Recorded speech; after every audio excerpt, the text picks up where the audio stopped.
Hey, it's me, Nikki the Homemaker. Today we're going to be doing oven-baked tilapia. Preheat your oven at this moment 375 degrees. Put a napkin underneath so we can pat these fillets down dry. I got this recipe from a friend of mine, so I can't wait to try it. Get your olive oil so that you can drizzle it on each fillet.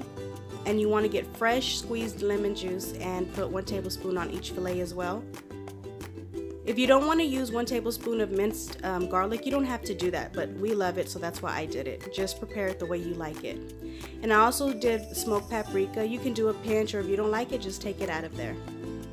And that's fresh parsley that I added on there. I went ahead and did tomatoes because my husband loves roasted tomatoes. Drizzled olive oil on it as well, and a little bit of lemon juice and salt and pepper on it as well. Put it in the oven for about 30 to 40 minutes, depending how roasted you want it. And there it is, guys. We tried it and we loved it. Hope you liked this video. Please don't forget to like and subscribe.